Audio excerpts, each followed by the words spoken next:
سلام البنات، اليوم ان شاء الله نحضر معاكم الكويرات ديال الرز المحشوين بالفرماج اللي كيجيو رائعين ومقرمشين. المهم خليكم معايا البنات باش تشوفوا الطريقه. المهم اول حاجه كنديروها هي كنسلقوا الرز. كنديروا فيها كنور الا كان متوفر عندكم.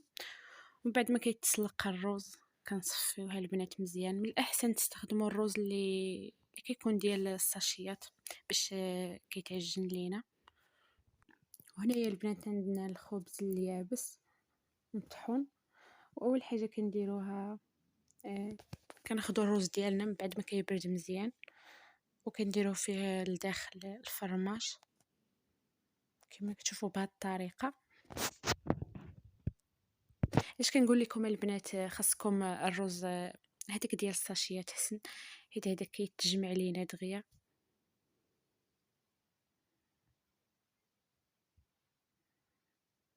صح الصراحه البنات راه هاد الوصفه كتجي اش غنقول لكم، جربوها ديك الساعه حكموا، والله حتى كتجي زوينه بزاف وكتعجب حتى الدراري الصغار.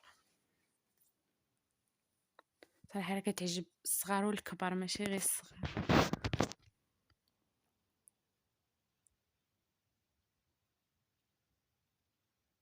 ولا شتو الروز كيتلصق لكم على يديكم البنات، فزقوا يدكم بشويه ديال الماء ولا شويه ديال الزيت.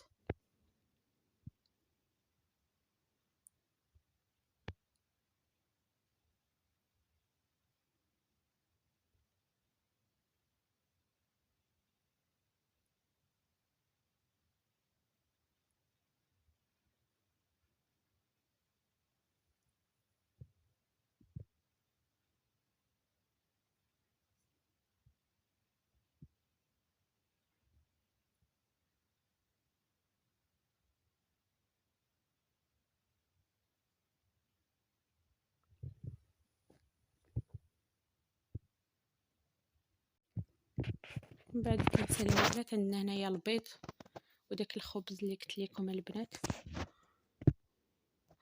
وكنجيبو دوك الكويرات ديال الرز ديالنا كنديرهم في البيض وكندوزوهم في داك الخبز ديالنا.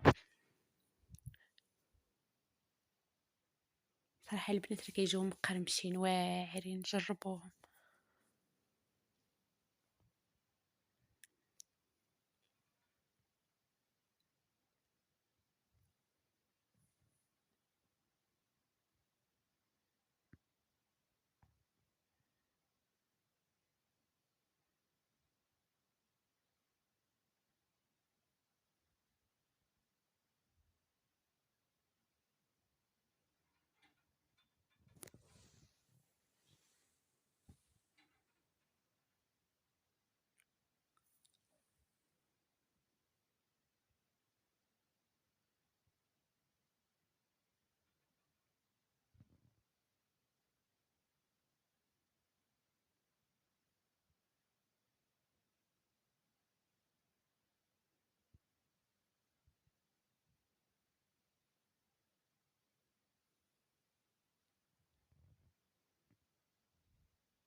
من بعد ما سالينا البنات هنايا كنسخنوا الزيت مزيان وكنبداو نحطوا الكويرات ديال الرز باش يتقلاو.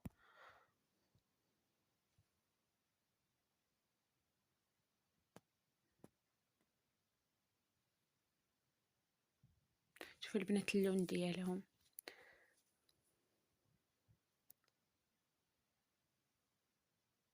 غير اللون كيشهم منين عاد ذوقوه، ما عادش غنقول لكم.